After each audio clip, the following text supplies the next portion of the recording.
Bonjour et bienvenue donc à cette table ronde qui est consacrée à comment créer les conditions pour encourager les innovations pédagogiques en établissement.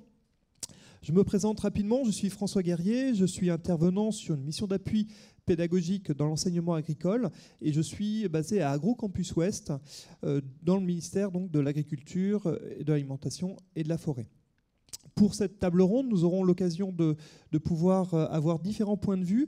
Donc, le premier sera donné par Madame Anne d'Auvergne, qui est CARDI, ça veut dire conseiller académique en recherche et développement dans l'innovation et l'expérimentation, donc de l'Académie de Dijon, donc du ministère de l'Éducation nationale. Également Joëlle Guyot, qui est adjointe au sous-directeur des politiques de formation et d'éducation à la Direction générale de l'enseignement et de la recherche. Francine Randy, qui est chargée de mission auprès du doyen, donc au niveau de l'inspection de l'enseignement agricole à la DGER également. Sylvie Perger, qui est donc responsable de la professionnalisation initiale et continue des agents de l'État et de l'appui à l'École nationale de formation agronomique de Toulouse, autrement dit l'ENFA, du ministère de l'Agriculture également. Et enfin, nous accueillons Emmanuel Courteau, qui est proviseur adjoint de l'établissement de Quetigny et qui est en charge, à ce titre, de la pédagogie dans son établissement. Donc, la première question que je vous ai demandé aux uns et aux autres de répondre, c'est de nous dire finalement, de là où vous vous situez, quelle place vous accordez à l'innovation pédagogique ? Bonjour à tous. Eh bien, côté ministère de l'Éducation nationale, l'innovation et l'expérimentation se mettent en œuvre dans un cadre institutionnel national qui donne le droit officiel à innover et à expérimenter. Il s'agit de l'article L401.1 du Code de l'éducation et c'était anciennement l'article 34. Donc, quand on met en œuvre cet article en établissement, il donne le droit à expérimenter et à innover. Donc la différence, pour faire assez court, entre l'expérimentation et l'innovation, une expérimentation est dérogatoire au cadre institutionnel posé, tandis qu'une innovation fait davantage référence à une démarche d'équipe qui comporte une rupture avec les pratiques pédagogiques en place dans un établissement et elle se met en place généralement après un diagnostic et pour répondre à une problématique d'établissement qui a été repérée. Au niveau du ministère, il y a une direction dédiée à l'innovation et à l'expérimentation. C'est la DRDIE, donc la direction à l'innovation et à l'expérimentation. Et puis, il y a un cadre académique aussi qui est mis en place. Alors, ce cadre académique a été mis en place notamment en 2009, lorsque la fonction de CARDI a été créée dans les académies. Il y a donc un CARDI par académique, donc un conseiller académique en recherche, développement, innovation et expérimentation. Il y a également, pour ce qui nous concerne à Dijon, nous avons souhaité à la cellule CARDI mettre en place des instances de pilotage, bien évidemment. Nous avons donc un groupe académique de pilotage de l'innovation et de l'expérimentation dont la fonction est surtout de prendre connaissance des projets, de les expertiser et de les proposer ensuite à l'avis de monsieur le recteur, puisque les innovations et les expérimentations, surtout les expérimentations, ne peuvent se mettre en œuvre que lorsqu'il y a l'aval de l'autorité académique. Et nous avons évidemment mis en place aussi un groupe d'acteurs pour nous aider dans notre mission. Et nous nous appuyons beaucoup sur les corps d'inspection. Je suis par ailleurs inspectrice d'académie, inspectrice pédagogique régionale en anglais et doyenne du collège des IAIPR. Cela est facilitant pour nous à la cellule CARDI puisque nous pouvons mobiliser les corps d'inspection pour évidemment leur expertise, mais aussi pour l'accompagnement de tous les projets qui sont mis en œuvre dans notre académie. Voilà. Je vous remercie, Madame d'Auvergne. L'innovation pédagogique est un sujet, une priorité phare et importante actuellement dans le ministère. Et justement, il y a eu un plan, je crois, qui se remet en place avec une politique qui est en train de se construire et qui est déjà en cours d'ailleurs. Joëlle Guyot, donc, vous êtes adjointe au sous-directeur. Est-ce que vous pouvez nous en dire deux mots justement de cette question, de là où vous vous situez? Comment Voilà. Côté du ministère de l'Agriculture et plus particulièrement de la Direction générale de l'enseignement et de la recherche, on en a fait effectivement un sujet majeur, central. Et pour preuve, donc ça se traduit donc d'abord par un discours politique très fort de la part du ministre et de la directrice générale qui a été porté notamment lors des journées de l'innovation pédagogique nationale organisées à Toulouse l'an passé. Et puis cette volonté forte, elle se traduit aussi dans la loi. Dans la loi d'avenir d'octobre 2014, donc article 60, qui instaure en fait un comité national de l'expertise de l'innovation pédagogique. Ce comité a été mis en place, c'est aussi en fait un signal fort. Il a été mis en place, donc il fonctionne depuis un an et demi. Et il est composé en fait d'acteurs de l'enseignement supérieur et de la recherche, et il doit apporter donc un regard en fait sur notre action. Et puis effectivement, on a élaboré, diffusé, en fait construit un plan national de dynamisation de l'innovation pédagogique dans les établissements. Alors ce plan, il a été écrit, il a été diffusé, il a été présenté devant l'ensemble des acteurs. Le Conseil national d'enseignement agricole, mais donc maintenant, en fait, la phase actuelle, eh bien, c'est de le déployer dans l'ensemble, en fait, et de le mettre en œuvre dans l'ensemble, en fait, de l'appareil. Donc voilà, donc il y a une vraie volonté, il y a des signaux forts d'avancer, de faire, de passer en fait à l'acte, de déployer donc l'innovation, de faire en sorte que ce soit une activité partie prenante en fait dans les établissements de l'enseignement agricole. Alors le tout, faut pas l'oublier, c'est pas innover pour innover, c'est innover pour mieux faire réussir les apprenants que l'on accueille dans nos établissements, parce que l'on considère au niveau du ministère de l'Agriculture que ça peut être un levier, que c'est un levier, que c'est même, en fait, on l'a écrit tel que dans le plan, une nécessité donc fondamentale pour améliorer donc les pratiques, mieux faire réussir nos élèves, faire en sorte qu'ils soient plus motivés aussi, plus ancrés dans leurs apprentissages, plus contents, mieux à même également de se préparer soit à la poursuite d'études, à l'insertion, à leur insertion dans la vie et leur insertion professionnelle. C'est vraiment ces buts-là que l'on veut donc poursuivre dans le cadre en fait de ce plan. Merci beaucoup Joëlle. Francine, vous êtes à l'inspection. Vous avez donc une position particulière dans le système. De là où vous vous situez, quelle place vous accordez-vous à la question de l'innovation pédagogique ? Alors effectivement, c'est une place particulière, l'inspection, parce qu'elle a des fonctions multiples. Pour ce qui nous concerne, en tout cas, nous essayons de ne pas considérer l'innovation pédagogique simplement comme une injonction dans le système, mais bien effectivement comme la possibilité d'offrir des perspectives nouvelles en matière de pédagogie et des perspectives qui permettent d'améliorer effectivement les pratiques dans un objectif dont Patrick Mayen nous a parlé hier, si je peux le citer, mais sur la question des apprentissages. Je pense que c'est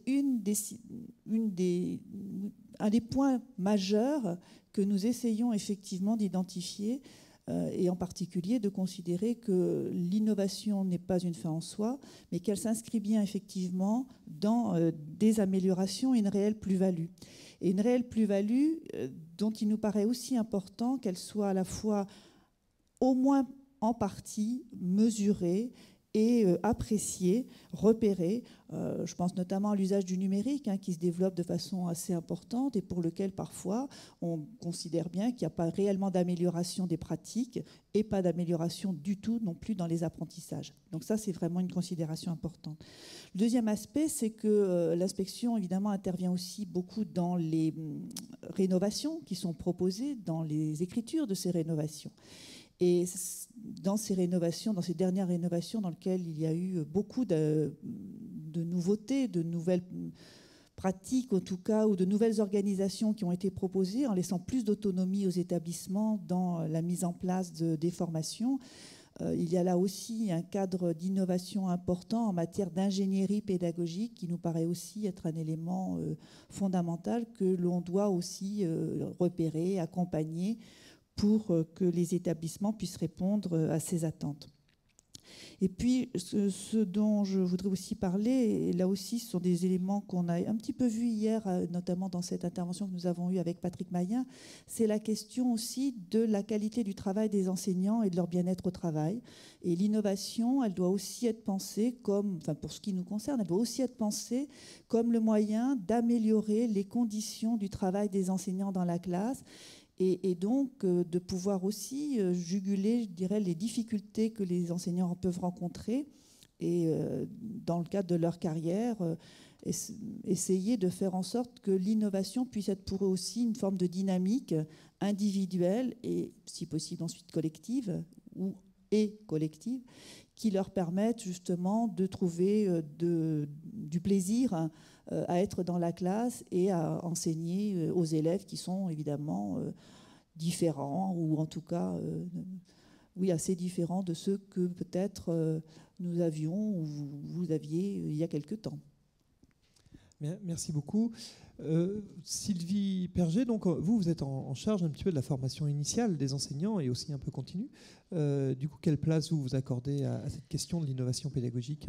Alors justement, de ce point de vue, l'innovation, elle a un double aspect pour les enseignants en formation initiale. Elle est à la fois le plus, la cerise sur le gâteau qu'on atteint quand on a accompli toutes les missions régaliennes, mais elle n'est pas que ça. Elle est aussi une opportunité, un levier pour répondre aux besoins des publics en formation. Et je rejoindrai le point de vue de Francine. L'innovation, souvent, c'est le plaisir que les enseignants ont. C'est un facteur essentiel de la motivation des équipes, le regard bienveillant qu'ils portent sur leur métier, malgré les difficultés qu'ils rencontrent. Donc il faut qu'on soit vigilant à franchir ce cap du régalien pour aller au-delà vers l'innovation. Alors, on a aussi à l'ENFA, comme d'autres établissements de l'enseignement supérieur agricole, une mission d'appui auprès des établissements d'enseignement technique. Et dans cette mission d'appui, on est placé au cœur de l'innovation puisqu'on accompagne les processus de changement, par exemple, à la fois les pratiques des enseignants, mais aussi le cadre institutionnel, puisqu'on accompagne aussi l'appropriation des rénovations. Et donc, dans cet accompagnement, l'innovation, elle a un double regard aussi, puisqu'elle est à la fois le but à atteindre, mais aussi le moyen, puisque pour accompagner ces rénovations ou ces changements, on doit souvent passer par d'autres manières de penser, de voir. Pensons à l'injonction sur l'enseigner à produire autrement, où on a besoin de penser différemment. Et donc, c'est un double regard là aussi, à la fois comme but et comme moyen. Merci beaucoup. Et nous allons donner la parole à Emmanuel Courteau, donc, puisque vous êtes en établissement. Alors, voilà, quelle place on accorde à l'innovation pédagogique en établissement ? C'est un sujet qui est important. C'est vrai qu'on parle de changement, de conduite du changement. Je pense qu'on est un élément important dans cette direction à plusieurs niveaux. C'est vrai qu'il faut on doit jouer sur le cadre. À un moment donné, alors évidemment, on a les circulaires nationales qui sont là pour nous aider. On a les rénovations des diplômes qui sont là pour nous aider et qui, en général, ont servi de levier pour changer dans nos pratiques, dans les pratiques pédagogiques. Mais aussi, on joue sur le contexte et sur les éléments de contexte qui peuvent donner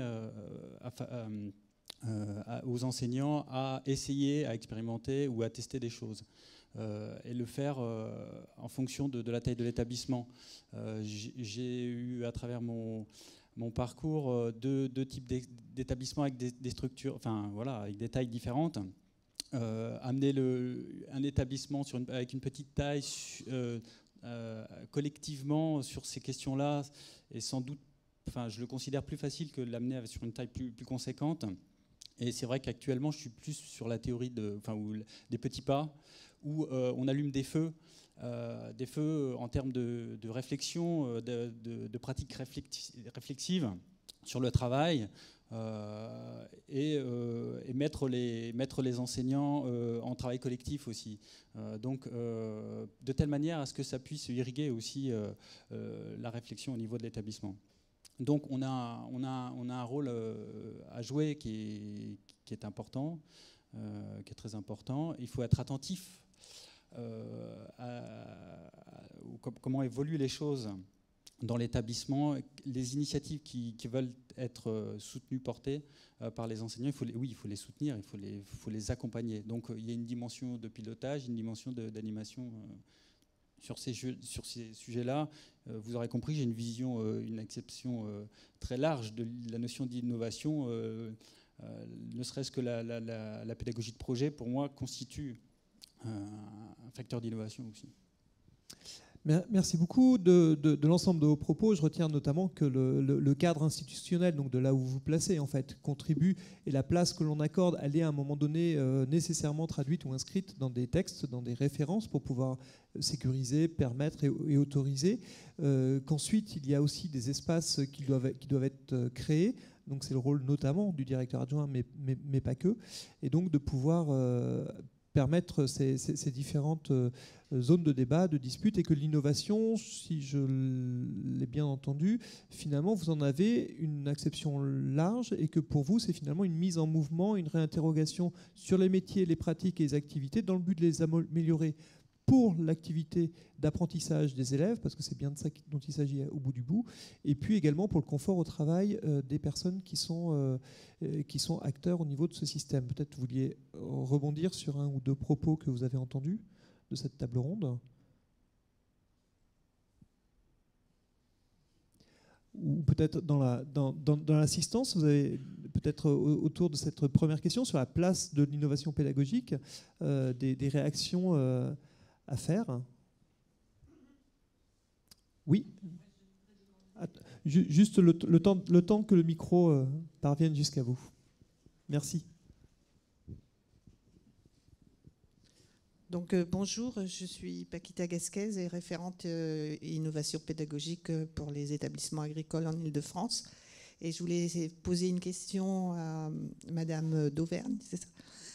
Savoir quels sont les moyens que donne votre ministère à l'innovation. Qu'entendez-vous précisément par moyens ? Humain Oui, alors bon, humain, mais aussi DGH, je ne sais pas, est-ce qu'il y a des moyens qui sont donnés aux établissements en heures, je sais pas, en soutien financier de projet, enfin voilà quoi. Alors, pour ce qui nous concerne, nous, dispositifs Cardi, nous n'avons pas de moyens financiers et humains particuliers à mettre à disposition des établissements.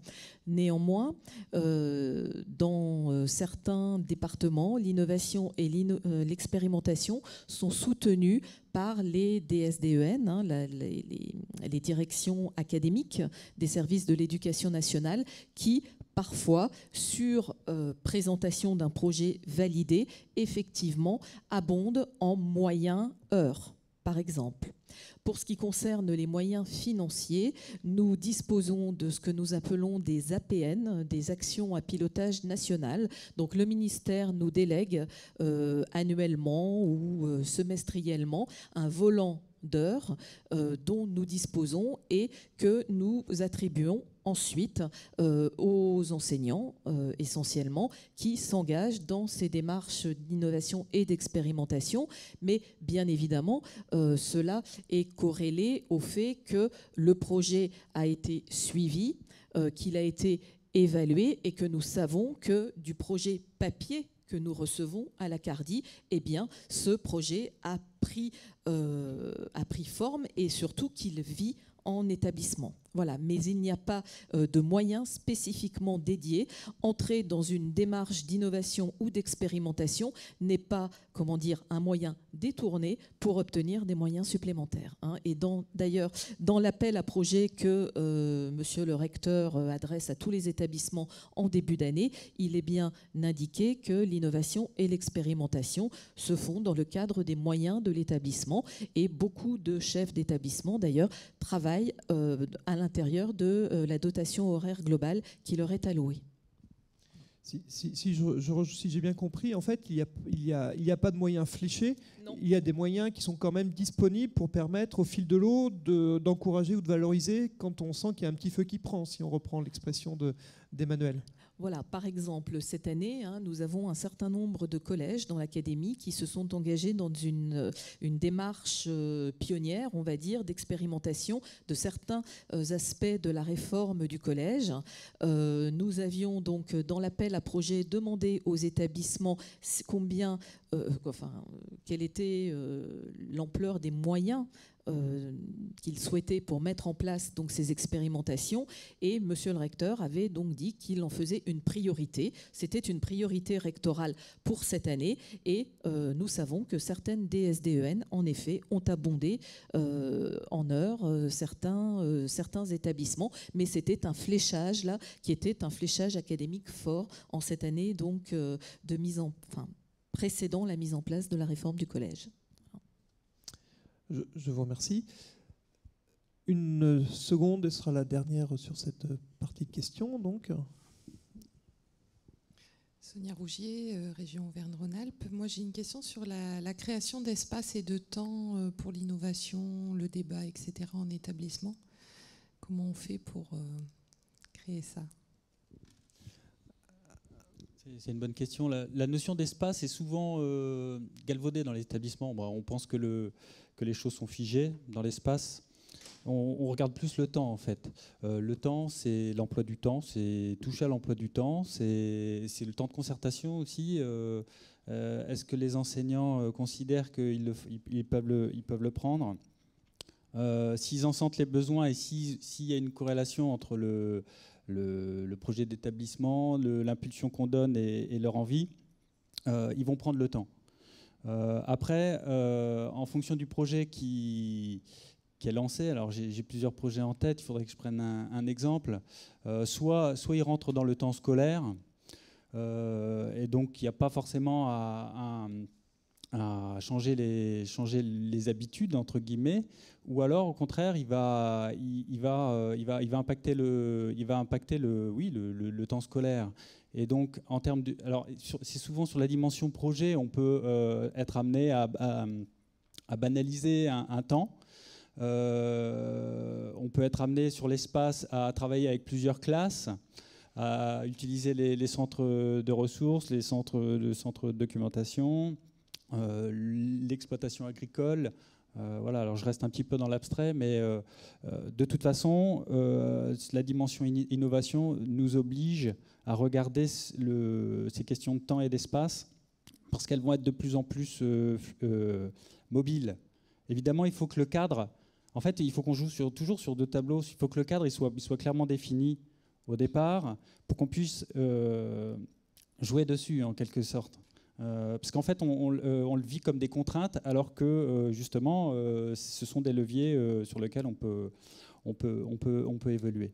On a des exemples aussi sur le fait de faire des projets entre centres, sortir du cadre du lycée, travailler sur des modules avec donc lycée, CFA, qui nous obligent à structurer le temps en BTS. Par exemple, on a créé dans notre établissement des milles en commun pour pouvoir faire en sorte que les apprenants puissent faire un choix de milles, puisqu'on met des moyens en commun, donc on a plus de propositions de modules. Et donc ça oblige au lycée à se caler sur le temps de l'alternance, etc., etc. Donc de toute façon, on est amené à jouer sur ces deux aspects. Merci beaucoup. Et puis peut-être une dernière remarque de notre collègue de l'inspection. Oui, parce que c'est un aspect qu'on n'a peut-être pas évoqué suffisamment tout à l'heure sur l'innovation. C'est que l'enseignement agricole, c'est quand même un enseignement professionnel et qu'à ce titre, il y a effectivement des évolutions des métiers, des évolutions des pratiques professionnelles et que dans ce cadre-là, il y a effectivement des innovations qui sont aussi peut-être moteurs pour des innovations pédagogiques. Alors, on l'a vu à travers, par exemple, le plan Produire autrement, mais on peut être sur des choses peut-être plus aussi technicistes. Je pense notamment à les aspects liés à la robotique dans les pratiques agricoles, qui sont des innovations qui sont en train de se développer, pour lesquelles peut-être il faut qu'on réfléchisse aussi en matière pédagogique à ce que ça signifie. Le fait de repartir du travail, finalement, et peut-être même d'aller analyser le travail pour être ressource d'innovation, peut-être. C'est une possibilité, en tout cas, c'est des choses qui sont en train de se faire. Enfin, sur Produire autrement, on est bien dans ce cadre-là, mais je pense que c'est cette relation entre les évolutions des pratiques professionnelles du secteur, des secteurs dans lesquels on travaille, où travaillent nos élèves, et l'innovation pédagogique me semble être un lien important à faire. Merci.